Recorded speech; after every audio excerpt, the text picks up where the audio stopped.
দেশের বাইরে আমার কোনো ঠিকানা নেই, এটাই হলো আমার ঠিকানা।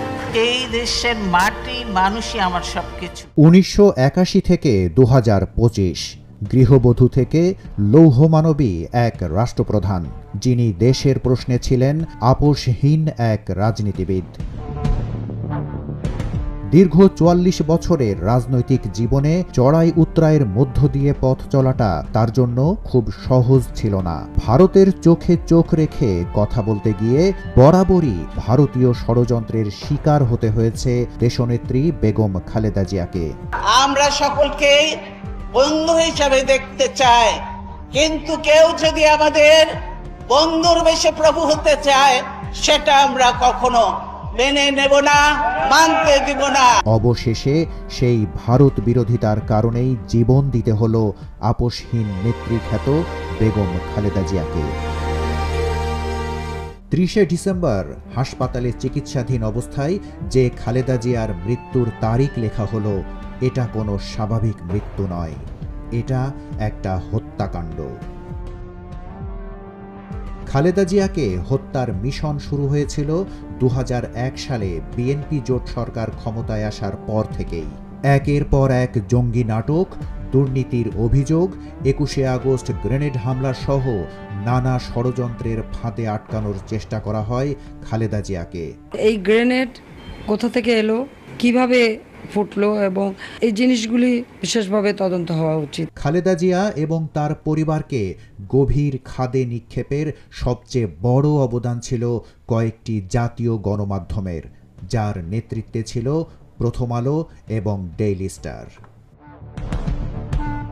খালেদা জিয়ার বিরুদ্ধে যেসব মামলাগুলো হয়েছিল তার বেশিরভাগেরই দ্বার উন্মোচন করেছিল প্রথম আলো, যার শুরুটা হয়েছিল 21শে আগস্ট গ্রেনেড হামলা মামলায় খালেদা জিয়া, তারেক রহমানের নাম অন্তর্ভুক্তির মধ্য দিয়ে। বিএনপি জামাত জোট সরকার ক্ষমতায় ছাড়ার পর থেকেই জজ মিয়াকে দিয়ে শুরু হয় প্রথম আলোর বিশেষ প্রকল্প। 21শে আগস্টে ভারত এবং আওয়ামী লীগের সেই ষড়যন্ত্রে প্রথম আলো প্রথম থেকে শেষ পর্যন্ত ঘনিষ্ঠ সহযোগী হিসেবে কাজ করেছে। ভারতীয় পরিকল্পনায় করা 21শে আগস্টের গ্রেনেড হামলাকে জঙ্গি তকমা দিতে 2004 সালে ঘটনার ঠিক পরদিন প্রথম আলো তাদের সংবাদের শিরোনাম করেন জঙ্গি একাধিক সংগঠন গোয়েন্দাদের সন্দেহ তালিকায় শীর্ষে। আরও সুনির্দিষ্ট প্রমাণের ভিত্তিতে গোয়েন্দা সংস্থাগুলো 21শে আগস্ট গ্রেনেড হামলার সাথে সরাসরি 3 জনকে গ্রেপ্তার করেছিল, যাদের কেউ কোনো ইসলামী সংগঠনের সঙ্গে জড়িত নয়। যে কারণেই প্রথম আলো বিএনপি সরকারের করা সেই তদন্তকে ভিন্ন খাতে প্রবাহিত করার ষড়যন্ত্র শুরু করে। আটক 3 জনকে জিজ্ঞাসাবাদ করলে যে ঘটনার মূল পরিকল্পনা ফাঁস হয়ে যাবে সেটা ভারত জানত। সে কারণেই প্রথম আলোকে দিয়ে শুরু হয় ঘটনার মোড় অন্যদিকে ঘুরিয়ে দেবার নতুন মিশন। 21শে আগস্ট গ্রেনেড হামলার ঘটনায় আটক 3 জনের একজন জজ মিয়া, যিনি ঢাকা শহরের চিহ্নিত একজন সন্ত্রাসী ছিলেন। তার নামে একাধিক মামলা থাকলেও প্রথম আলো বেশ কয়েকটি সংবাদের শিরোনাম করেন জর্জ মিয়াকে নির্দোষ প্রমাণ করতে। প্রথম আলো জর্জ মিয়াকে নির্দোষ প্রমাণ করতে একাধিক সংবাদ ছাপে। এসব সংবাদের দাবি করা হয় জর্জ মিয়া একজন নিরীহ, নিষ্পাপ সাধারণ মানুষ, তার নামে কখনোই কোনো মামলা মোকদ্দমা ছিল না। কিন্তু বাংলা এডিশনের অনুসন্ধানে দেখা যায় জর্জ মিয়ার নামে দেশের বিভিন্ন থানায় একাধিক মামলা রয়েছে। প্রথম আলো এসব জেনেই জর্জ মিয়াকে নির্দোষ প্রমাণ করে ঘটনা অন্যদিকে ঘোরানোর চেষ্টা করেছে। বিএনপি জামাত জোট সরকারের ক্ষমতা শেষে প্রথম আলো পুরোপুরি সফল হয়েছিল। দেশের মানুষের কাছে প্রথম আলো প্রতিষ্ঠিত করেছিল বিএনপি জোট সরকার 21শে আগস্ট গ্রেনেড হামলা বিচারের নামে জর্জ মিয়া নাটক সাজিয়েছে, কিন্তু বাস্তবে জর্জ মিয়া নাটকের মূল কারিগর ছিল প্রথম আলো। বাংলা এডিশনের অনুসন্ধানে আমরা জর্জ মিয়াকে খুঁজে বের করেছিলাম। জর্জ মিয়া আমাদের জানিয়েছেন প্রথম আলো তাকে 2 লাখ টাকার বিনিময়ে মিথ্যা সাক্ষাৎকার দেবার জন্য বলেছিল।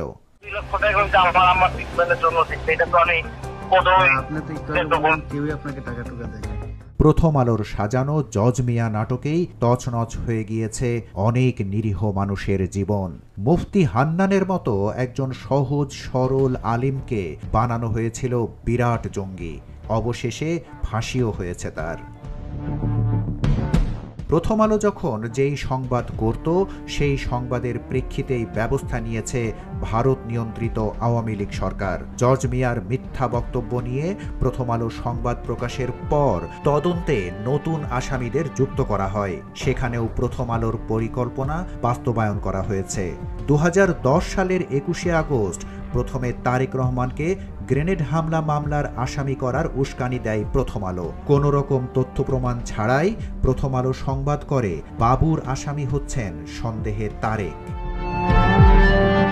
প্রথম আলোর সেই সংবাদের পরপরই তারেক বাবর সহ নতুন 30 আসামিকে 21শে আগস্ট গ্রেনেড হামলা মামলার অন্তর্ভুক্ত করা হয়। সেই খবরও প্রথম আলো সবার আগে প্রকাশ করে। 2011 সালের 4 জুলাই প্রথম আলোর শিরোনাম ছিল তারেক বাবর সহ 30 জন নতুন আসামি। এখানেই থেমে থাকেনি প্রথম আলো। খালেদা জিয়াকে 21শে আগস্টের গ্রেনেড হামলা মামলার আসামি হিসেবে প্রমাণ করতে উঠে পড়ে লাগে পত্রিকাটি। 2011 সালের 21শে আগস্ট প্রথম আলো পত্রিকার শিরোনাম ছিল তাজউদ্দিনকে পাকিস্তানে পাঠায় ডিজিএফআই।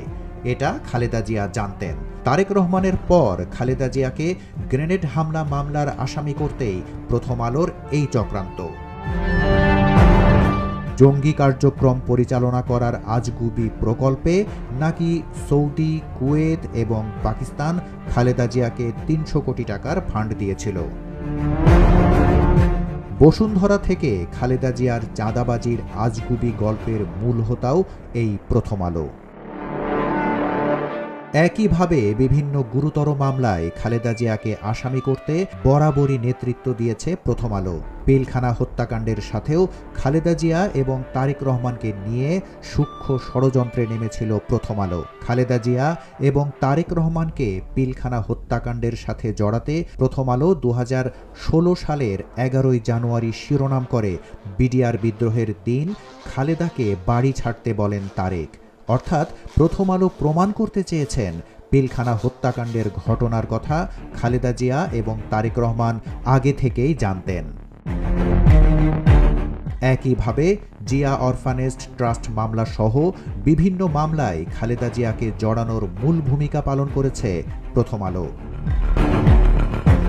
বিভিন্ন মামলায় জড়ানোর পর খালেদা জিয়াকে বিএনপি থেকে বিচ্ছিন্ন করার লক্ষ্যে প্রথম আলোর সোহরাব হোসেন লেখেন, খালেদা জিয়ার ওপরেই কেন বিএনপি ভরসা রাখেন। এরপর খালেদা জিয়াকে গ্রেফতারের নানা ধরনের ভূমিকা রেখেছে প্রথম আলো। গ্রেফতারের পর আওয়ামী লীগ সরকার খালেদা জিয়াকে জেল থেকে ছাড়ার পর এই প্রথম আলো পত্রিকা লিখেছিল, খালেদা জিয়ার জন্য আওয়ামী লীগের কেন এত দরদ। এভাবেই সুস্থ খালেদা জিয়াকে মামলা, মোকদ্দমা, জেল আর চিকিৎসাহীনতার মাধ্যমে মৃত্যুর মুখে ঠেলে দিয়েছে প্রথম আলো। অতএব খালেদা জিয়ার এই মৃত্যু কোনো স্বাভাবিক মৃত্যু নয়, এটা হত্যাকাণ্ড। এর সঙ্গে ভারত, আওয়ামী লীগের পাশাপাশি সমানভাবে দায়ী প্রথম আলো এবং ডেইলি স্টার পত্রিকা।